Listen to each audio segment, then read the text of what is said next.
আসসালামু আলাইকুম viewers, education টিপ চ্যানেলের পক্ষ থেকে আপনাদের সকলকে জানাই অনেক অনেক শুভেচ্ছা ও অভিনন্দন। যারা আমার চ্যানেলটাতে নতুন আছেন তাদেরকে বলবো আমার চ্যানেলটাকে সাবস্ক্রাইব করুন, আর যারা আমার চ্যানেলটা সাবস্ক্রাইব করেছেন তাদের সকলকে জানাই অসংখ্য ধন্যবাদ।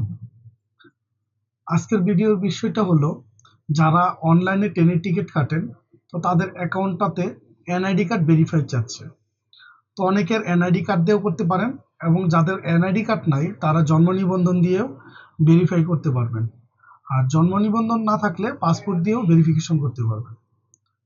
তো সেটা কিভাবে করবেন তো সেটাই দেখাবো। তো সেটার জন্য চলুন চলে যাই কম্পিউটার স্ক্রিনে।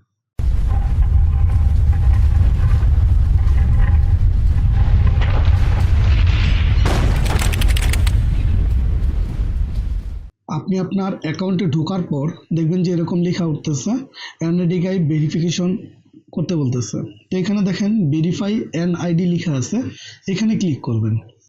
দেখেন নিচে এখানে লেখা আছে, যদি আপনি 18 বছরের বয়স কম হয়ে থাকে আপনার, আর আপনার যদি জন্ম সনদ থাকে জন্ম সনদ দিয়েও করতে পারবেন, পাসপোর্ট থাকলে পাসপোর্ট দিয়েও করতে পারবেন। তো সেটা করার জন্য এখানে দেখেন সাবমিট ডাটা, যেটা এখানে ক্লিক করবেন। দেখেন সাবমিট ডাটাতে ক্লিক করলে আপনার এই পেজটা শো করবে। এখানে আপনার দেখেন প্রথমত লেখা আছে আইডেন্টিফিকেশন টাইপ। তো এখানে ক্লিক করবেন। ক্লিক করার পর এখানে আপনার দুইটা অপশন দিচ্ছে, একটা হলো বার্থ সার্টিফিকেট আর একটা হলো আপনার পাসপোর্ট। তো আপনার যদি জন্ম সনদ থাকে তাহলে জন্ম সনদ দিবেন, আর যদি পাসপোর্ট থাকে পাসপোর্টে ক্লিক করবেন। আপনার পাসপোর্ট থাকলে পাসপোর্ট নাম্বার দিবেন, আর জন্ম সনদ হলে জন্ম সনদ নাম্বার দিবেন, এবং হলো আপনার ডেট অফ বার্থ দিবেন। দেওয়ার পর আপনার যদি জন্ম সনদ হয় তাহলে আপনার জন্ম সনদটাকে ছবি তুলে স্ক্যান করে এখানে ছবি আপলোড করবেন, আর যদি পাসপোর্ট হয়ে থাকে পাসপোর্টটা এখানে হলো আপনার স্ক্যান করে আপলোড করবেন। আপলোড করে সাবমিট ইনফরমেশন এটাতে ক্লিক করবেন। তো যেহেতু আমার এনআইডি কার্ড আছে সেক্ষেত্রে আমি এনআইডি কার্ডটাই ভেরিফাই করব। তো তার জন্য আমি আমার এনআইডি কার্ডে ক্লিক করব। তো এখানে দেখেন এনআইডি কার্ডে আমি আমার নাম্বারটা দিচ্ছি, দেওয়ার পর ইন্টার ডেট অফ বার্থ। তো আমার এনআইডি কার্ডের নাম্বারটা দিয়ে দিই। জন্ম তারিখটা দেওয়ার পর এখানে আমি ভেরিফাই এখানে ক্লিক করব।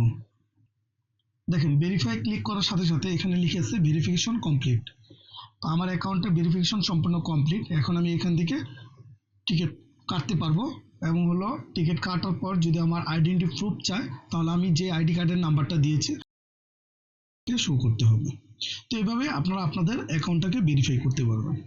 এভাবে আপনারা খুব সহজে আপনাদের বাংলাদেশ রেলওয়ের অ্যাকাউন্টটা এনআইডি কার্ড দিয়ে ভেরিফাই করতে পারবেন, বা জন্ম নিবন্ধন থাকলে সেটা দিয়ে ভেরিফাই করতে পারবেন, বা পাসপোর্ট যদি থাকে পাসপোর্ট দিয়ে ভেরিফিকেশন করতে পারবেন।